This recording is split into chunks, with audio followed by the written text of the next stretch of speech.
Welcome to Third Floor Views, a production of Chesapeake Family Life, where we talk about health, education, and living with kids. I'm your host, Janet Jefferson. Today, we're talking about winter beachcombing, and joining us is Mary McCarthy, Executive Director of the Beachcombing Center and owner of When's Low Tide, both located at the Beach Bank on Tillman Island. Mary's also Vice President of the North American Seaglass Association. Thank you so much for joining us, Mary. Happy to be here. To our viewers, if you have any comments or questions, just feel free to put those in the comment section and we'll get to those as we can. Mary, let's jump right in. So what are you looking for? And when you go out for sort of a hunting expedition, and do you have a specific technique? Well, I think we're all looking for like that shipwreck of the treasure. So we're all looking for that, but we haven't really found it yet. Now, you never know when you're going to find, and I've actually seen people find amazing things that are worth, tons and tons of money. But actually, it's for us, it's sort of not what we're looking for in terms of materialistic finds, but I think it's more the joy of the hunt. So it's more of, although we're sort of all treasure hunting, the real joy is just in the search and in the act of going to the shoreline and enjoying nature and fresh air. And anytime we get to be out there on a shoreline, I think that those of us who are beachcombers are just happy to be there and have the time out there. And I know beachcombers who spend an hour looking for one piece of sea glass and they're happy with that. Whereas a lot of the beaches that I go to are completely covered in sea glass. Athena is joining us today. She decided so. I love it. I know, she's great. So it's really just a matter of enjoying the time. The more the years have gone by, the more I've learned that it isn't really even about what you find. I mean, I think anytime I go out, I've always had sort of the philosophy that I'm happy to come back with one treasured find that I happy to have, but it's definitely not about as much about what we find as it just enjoying the hunt. Yeah. That makes me think, what you said about it's great to get out there in fresh air and get some exercise. And it's a healthy thing to do both for your mind and your body. And so not only is it fun, but it's really healthy, especially this time of year when I think a lot of us maybe have a harder time getting outside. Yeah, that's the thing that when you talk about techniques, I think a lot of people think of beachcombing as a summer activity, but that's actually the time of year that I do it the least. Well, a whole summer will go by and I won't even beachcomb at all because summer is when like the tourists are out there and the tides are the least likely to yield any good beachcombing finds. So summer is actually the worst time for beachcombing. So for those of us who are hardcore beachcombers, we know that I celebrate Labor Day. I opened the Beachcombing Museum on Labor Day, actually. So we call it sort of the national holiday of beachcombers because Labor Day is when the tourists leave the beaches and then the beaches kind of come back to us as beachcombers. So for me, actually, Memorial Day is kind of the saddest day of the year because it's when the tourists come back to the beaches and Labor Day leave the beaches. So for diehard beachcombers, this season is actually Labor Day to Memorial Day and not. So the tides are lower and it's a better time to look for beachcomb finds during spring and winter and fall. And then summer is actually kind of not a great time for beachcombing. So it's kind of interesting. Yeah, I wouldn't have imagined, but when you explain it absolutely makes sense. And you have a lot less competition. There aren't other people out there as well. So that makes sense. So do you have a specific technique that you use? And whether that be, tools that you're using or how you go about it? So technique wise, a lot of my fellow beachcombers like using it's called a scoop. It's like a sand scoop. So it looks like a metal. It has, holes in it. It's made of metal. And they use that to pull finds out, especially when we pick up finds from the water. I have had them in the past and tried using them, and I've actually given a number of them away because I have a hard time using them because I'm just used to reaching down and picking things up with my hands, but I need to get better at using them. And I've noticed some of my friends that the older we get, the more likely we are to use them just to save our backs from Mm. constantly bending over. But I just find them to be kind of inaccurate in terms like if you want to pick up, I really like finding small things like beads and buttons are some of my favorite things to find. And I'm going to have a hard time doing that with these sand scoops that have the holes. First of all, the holes are too big to pick up some of those smaller things. But Mm. as time goes on, I'm probably going to train myself to use them more because of the amount of times that we bend down and pick things up. Mhm. But you're supposed to bend from the knees instead of bending from your back and stuff. So there are some techniques we can use in terms of just actually the bending process. But getting low is definitely the way to find good things. Like the best find I have of all time is an intaglio gemstone, garnet gemstone, and I found it by being low to the ground. So a lot of times actually getting on the ground and finding an area where there are a lot of tiny, tiny things and searching the ground. The lower you are, the more likely you are to find some of those really treasured small items. I mean, I have a collection of gemstones. They're actually real gemstones from jewelry that fall out of jewelry and end up on a shoreline. And those you're not going to see from even standing height. So Right.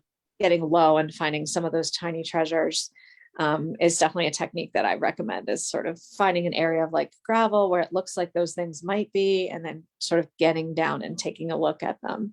Mhm. I a lot of times, like sometimes I'll just sit and look. And then when you bend down to pick up one thing, if you spend a minute and just look around while you're down there, a lot of times you'll see something that you wouldn't have seen if you were standing. Mhm. Mhm. Do you ever use like a sieve or a trowel or a rake? Or are you really just using your fingers and you're sticking to surface level? I don't dig. I know a lot of beachcombers who dig. Um, I'm not a digger. I've never been. Now, having said that though, I did find it was a bucket list find of mine, the 1 inch frozen Charlotte doll. That's the perfect frozen Charlotte doll. It's a 1 inch Victorian doll.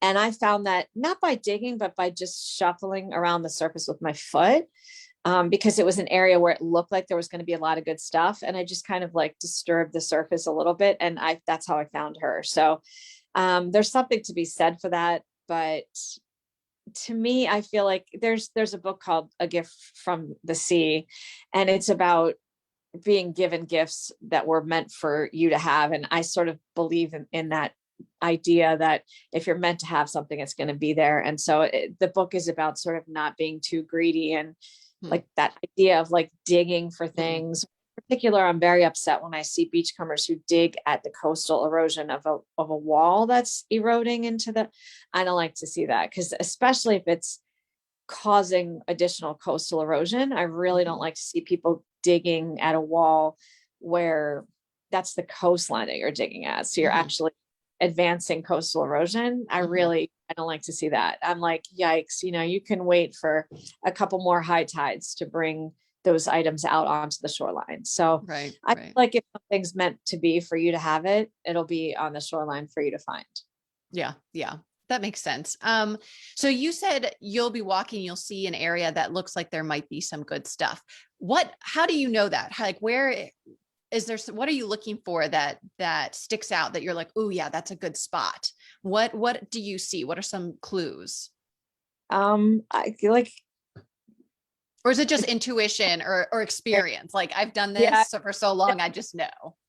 It's sandy beaches don't yield good finds. I think people have the mistaken impression that like they can go to Ocean City, Maryland and walk along and find, like a bottle stopper or a marble or something. And those rare finds are going to come on trashy beaches. Like unfortunately, the best stuff we find come out of coastal landfills. So Hmm. close to major cities where trash went in to a shoreline is where they're going to come back out. So you have to do research. You have to find out where landfill areas near coastlines existed. And that's where you're going to be more likely to find some of the cooler finds. Like I'm talking about doll parts and things that we like when I share them on my Instagram account and people ask where I am. It is usually that I have kayaks to a coastal landfill, often across hazardous shipping channels and things like that. And it's not, I parked my car at some sandy beach where people are on beach blankets with umbrellas. That is 0% of the time where I am. So it's not sandy beaches where you find cool stuff. It is really ugly, horrible coastal landfills with broken glass and lots of trash. And so that's where we find good stuff. So people have these like iconic, ideas of iconic sandy beaches. And that is not where cool beachcombing finds come from. That's really useful. So when you're looking for a good spot, you're keeping Trash. in mind, your trash. You're thinking like, okay, what's around here? What maybe would influence it? And you talked about, making sure that you go at low tide. Is there anything else and you talked about kayaking to certain spots that maybe might not be as accessible by car or foot. Is there anything else that you think about when you're looking for a good spot? People should also keep in mind that it's not always the ocean that yields good finds, like streams, lakes, and rivers. That I sound like the TLC song Waterfalls, like don't stick. You should be more likely to explore areas that, again, where trash was brought to. So that doesn't necessarily mean the ocean. I mean, people in Victorian times didn't like carry their trash down and hurl it into the ocean. It came a lot of times by train. So one thing you can research is like where the trains were bringing the trash, and depositing it close to the coast by train. So a lot of beachcombing comes from trains bringing trash to the waterfront and burying it in coastal landfills where it then is eroding out to the coastline.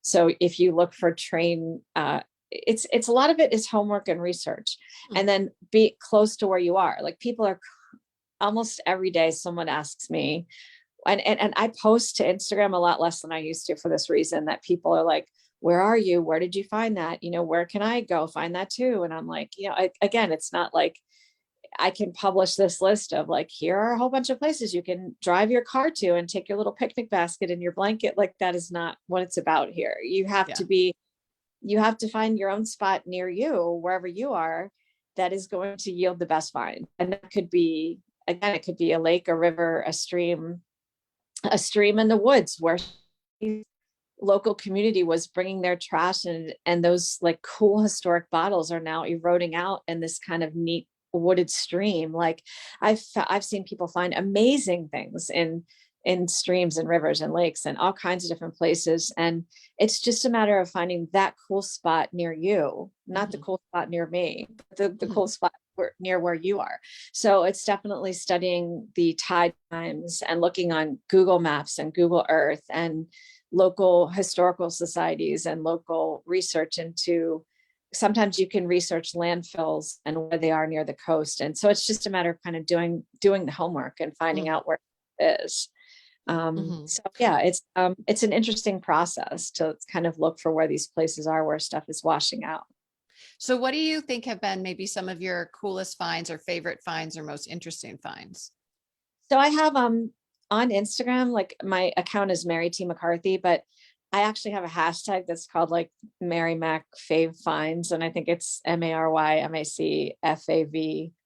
finds. Like, so it's Mary Mac Fave Finds. And I actually did a hashtag of like all my favorite finds, so you can actually look at them under a hashtag.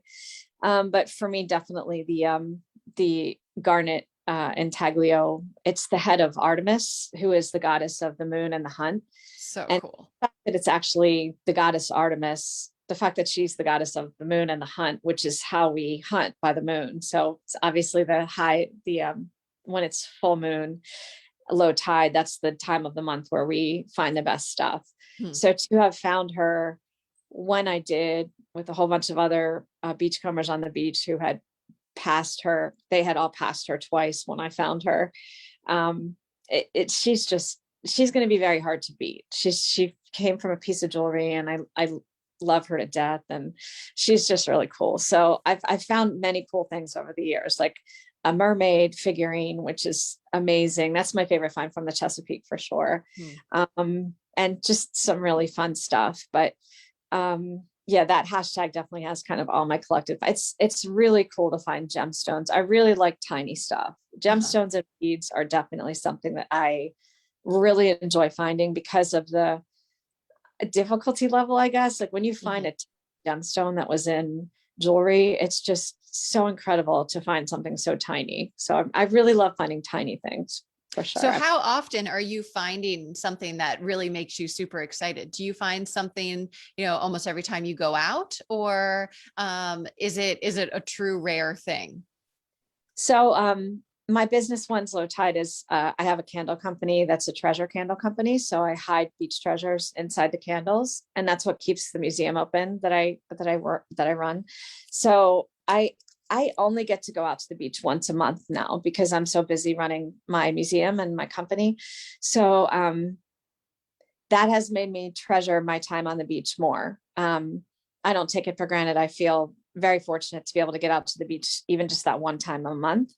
And I do manage to find something good when I get to go out once a month. I always find something good. But I mean, to me, what I really treasure is just the time out there for sure. But I'm out there looking for things to put in the candles and everything like that. But in the time that I go, I sort of always manage to find something for my own collection. I often find things for the museum collection, and I end up with a big sort pile. I have a sort pile in my garage that is probably unsorted. I probably have 8 or 10 crab bushels at any given time of glass that needs to be sorted. So, and that needs to be piles that are, things, what needs to go in the museum, what needs to go in the candles, what needs to go in that. We have a beachcombing boat at the museum, so people can pick out their own finds and make a bag of their own finds to take with them. So there's glass that needs to go in that. So there's always a lot of sorting that needs to be done that's never really done. But yeah, I mean, I'm always in the process of sorting finds. But like I said, when I have backpacks full of glass, there's only really ever one thing that I'm keeping for my own collection. My own collection is actually very small and very curated. Most things are going either to the business or to the museum, but I only keep a very, very small amount of things for myself. Let's talk a little bit about your business. So you have Winslow Tide, and it's on Tillman Island, and you're making these candles. Can you just tell us more about it? Yeah. So during the pandemic, there were a group of my daughter's friends who had a candle company making candles in upcycle containers, like old candle containers, like old Yankee candle containers, and they needed containers. And I had the idea to start a company using beach found containers, like containers that we find on the beach, and hiding a beach treasure in them. So I started that company during the pandemic. And that was, I guess, about 1.5 years ago. And my first batch of candles was 24 candles. And now I'm shipping about 500 candles a month.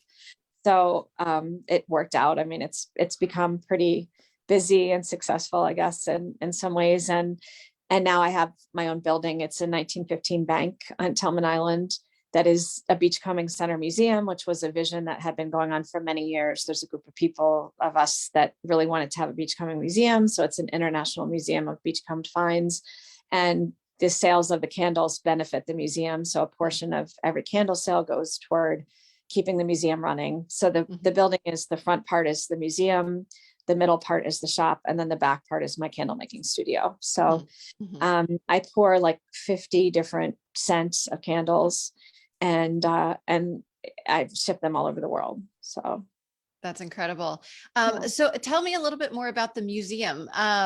When is it open? When can people swing by, and what should they be able to, or what should they expect when they go visit? So there's beachcomb finds from more than 30 countries around the world. So I've had beachcomb finds sent from many different places. And we have like a dress made from Seaglass, and we have a Seaglass crown and a glass slipper made from Seaglass. And we have Barbara Bush's Seaglass So we have a bunch of really interesting things that you can see and learn from. And we have guest speakers coming. We had our first guest speaker this week, and we have a guy coming next month to talk about beachcomb fossils from Calvert Cliff. So we have a speaker series, and then we have workshops going on. I have a candle making workshop tomorrow night. So we have some activities, and right now we're open by appointment only because it's deep winter. So it's very slow on the island. But in the spring, we'll be back to our regular weekend hours of being open at the museum. But we're always open by appointment. So if somebody's visiting the island, they can come anytime because I'm in there making candles like every day. So anybody can come in if they're in the area.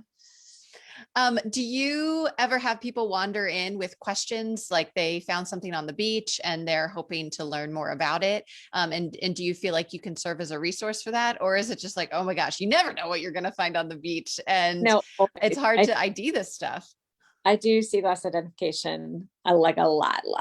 So I was trained by Richard Lamott, who is the author of Pure Seaglass, and he's the founding president of the North American Seaglass Association, where I'm now the vice president.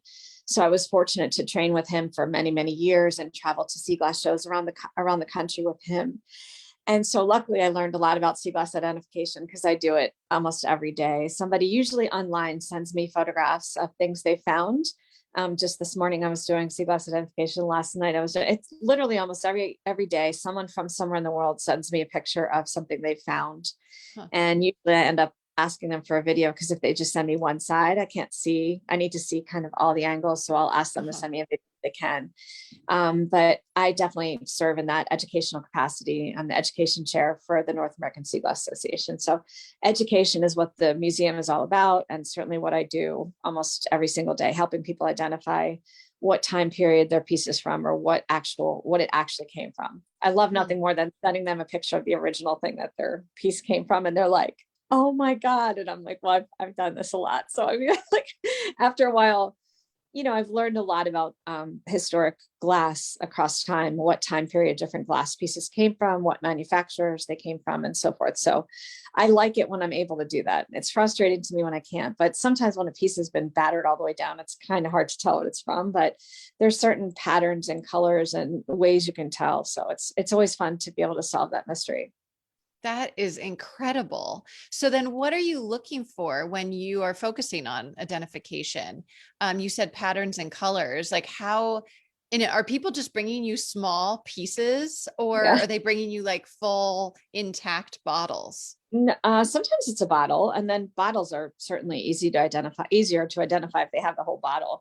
But normally it's just a piece, or at Seaglass shows, when I go to those across the country, they'll just pour out like a whole Ziploc bag and be like, oh this stuff, and I'm like, oh boy, okay, here we go, let's see. And I'll try to just pull out a couple pieces to identify. But there's only certain number of colors and certain number of glass manufacturers, so across time there are just patterns to what washes up on shorelines. Like you can tell if it's from a Coca-Cola bottle, or you can tell if it's made by the Fenton Glass Company in West Virginia. I mean, there's certain things that become over time, things that I see, over and over and over. So there's certain like rarities in glass that are more uncommon, but in general, I've seen a lot of Budweiser and Heineken pieces come in. Let's put it out. So totally. Yeah. That's fair. A lot of oh, that's so funny. So I live near a creek, and my daughter loves more than anything to go down to the creek and hunt for glass. She calls it creek glass. And we have so much of it. It's piling up in our house. Do you have any recommended projects for kids that parents could facilitate in terms of like, what do we do with all this sea glass? And like you use sort of treasures that you find in candles, and that's a really interesting idea. Are there any other projects that you tend to use or make out of the sea glass that you find? Yeah, there's actually there's a book of, if you go on Amazon, you can look up like books of sea glass craft projects that you can make. Like you can buy blank frames at like a Michael's, where it's just like a wooden frame, and then you can just kind of glue the flatter glass pieces into a frame, so she can make a frame and have a picture in the frame and different things like that. So there's definitely projects that you can do. Or like a wind chime thing where you have like the pieces hanging down in a wind chime. So there's tons and tons of different craft project ideas. Or if you go on Pinterest and just type Seaglass crafts, I mean, you'll have like, you could have a whole Pinterest board of tons of ideas to work on in the future. So there's lots and lots and lots of craft ideas. If you're into crafting, she'll have craft projects for days. Definitely recommend, looking up some of those craft projects online. So that you can have fun making different things. There's so many great craft ideas out there. I mean, you could just, you could, if you got into doing soldering, you could make bowls. There's actually a bowl you can make using glue. So you actually upside down, make a bowl out of it. I mean, there's just, I can't even tell you, like, they're just, depending on her craft making level ability, there are literally hundreds of craft project ideas. All right. That will keep us busy. Yeah. How did you get into beachcombing and sea glass hunting? So we moved to the Eastern Shore in 2001 from Frederick, and I grew up in Philadelphia, landlocked. And I grew up in like an apartment complex, so we didn't spend any time on beaches when I was a kid. So when I moved to the Eastern Shore of Maryland, I wanted to take my kids to the beach. So we went looking for a beach, and we ended up in a beach in Kent County near Chestertown. And I found my first piece of sea glass, which was, so I had at that time, two kids of my four. And I found a sea glass marble, which is actually incredibly rare sea glass finds, perfectly frosted orange cat eye marble, and which I still have separate from all my sea glass. I keep that piece separate. And I was like, what is this? This marble doing on the beach? Like, I didn't even know what sea glass was. And I fell in so hard into the concept of why glass would wash up on the beach. Like, what was it doing here? How did it get here? How old was it? Why was it there? Like, I just, as an adult, discovered beachcombing in a really passionate way. Like, and I just fell all the way in love, and discovered Richard Lamott, the author of Pure Sea Glass, because he lived probably less than 10 miles from where I found that marble. Oh my gosh. And ended up like attending lectures of his, and worked my way up through the North American Sea Glass Association. And I don't know, I just really, really, really became incredibly passionate about it. Started attending every show, and ended up working for him and his now ex-wife in their publishing company. And I don't know, I just really became very, very, I guess, sort of addicted. Like we all say, we're sea glass addicts and stuff. But I was really, what I was most passionate about was that sourcing of the identification. Like, why was something there, and where did it come from? So I don't know, I really fell harder for it than I think someone who had been doing it their whole life. Like, I think a lot of people who grow up in coastal communities take for granted beachcombing. And I think when you come to it as an adult, you just are maybe more aware or present or passionate when you grow up landlocked. And then all of a sudden you're on the coast, you're just sort of like, it's like you have a child's awareness or passion for something that you didn't have access to before. It also sounds like there's a really incredible community associated with beachcombing, whether it be people who you bump into on maybe a regular basis, but also the resources that you've talked about. And it sounds like it's a really powerful community that brings people together. Yeah, the community worldwide is very, very close knit, particularly on Instagram. There's also an online community on Facebook. I don't spend as much time on Facebook, but I'm more of an Instagram person because it's more visual to me. So it's more like photographs and not as high on like the chatter. Like Facebook is more of chatter and time suck. And there also tends to be more negativity, I find. Facebook to me has toxic elements to it that Instagram doesn't have. So I've just always preferred Instagram. Facebook also has more competitive elements, I feel like, than Instagram. So for a number of reasons that I won't go into, I just prefer Instagram. But the community is for sure strong. So both in person, like the shows, they're in busier years pre-COVID, I was attending 10 Seaglass shows coast to coast and in Canada. So like internationally even, but Seaglass shows, judging Seaglass festivals. I mean, really, really, so in person and then online through the use of hashtags and everything and photo challenges and everything else. So really, really close-knit community worldwide, of people who share this common interest of searching the shoreline every day or however often they have access to a shoreline.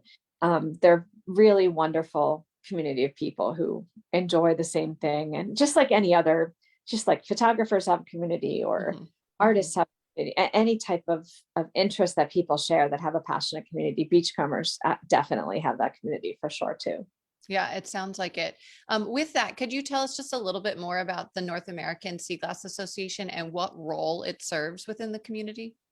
Yeah, the North American Seaglass Association is a trade association, so it's there to bring awareness. It's the mission is education, and that's always been my role. I'm the first education chair. I created that committee and position in order to remind ourselves that we were developed as an education organization, because I think sometimes there can tend to be an over focus on like jewelry making and the stuff when it comes to like, we're all about, oh my gosh, let's talk about the stuff or the jewelry. But to me, it always comes back to education and teaching people about where things come from or why they are on the beach or the provenance and the history. Because for example, like there's a controversy over what's called seeding, which means like, let's take a piece of red glass and smash it up and put in the ocean so that other people can find it later, and seeding the ocean with future sea glass. And that is something that to me is a horrible, a horrible idea. Like that's littering the ocean. It's actually illegal. So why would we even talk about doing something like that? But there are beachcombers who knowingly do that purposefully. They'll throw marbles into the ocean or any type of glass so that it can be found later. And so that's actually kind of a controversial topic in beachcombing, like throwing glass into the ocean. I don't even think it should be debated. I think it should like, why would you ever throw glass into the ocean?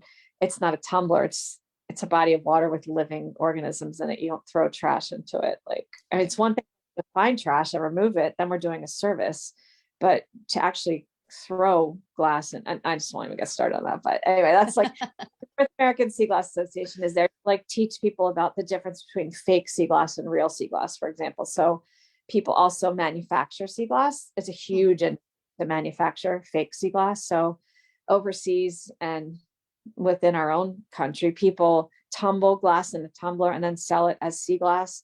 And so being able to tell the difference is something I've lectured on and I have samples of at the museum and stuff. So you can tell the difference between real sea glass and fake sea glass. And that's something that our organization offers, is that educational element. But celebrating the industry in terms of the artists who create such beautiful jewelry is something that the organization is obviously interested and passionate about. So we have a festival every year. We move the festival around. This year it's in Ohio. And so we're looking forward to going there and, bringing the awareness to the incredibly talented artisans and jewelers, and showcasing their work is something that our festival is definitely geared around. And one of my favorite elements of the show is that we have a sea glass contest. We're in 10 categories. So people compete for, prizes and stuff and bragging rights in finding the most cool beach finds. So that's something that's really fun to judge.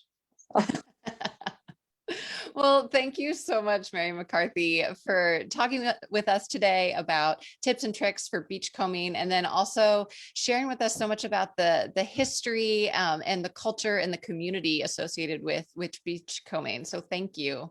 Yeah. Thank you also to all of our viewers and listeners today. Make sure that you do visit ChesapeakeFamily.com for local up-to-date information on home, health, and living for today's Maryland parent. This episode will be archived on ChesapeakeFamily.com in both video and podcast format. I'm Janet Jefferson with Chesapeake Family Life and Third Floor Views. Thanks so much.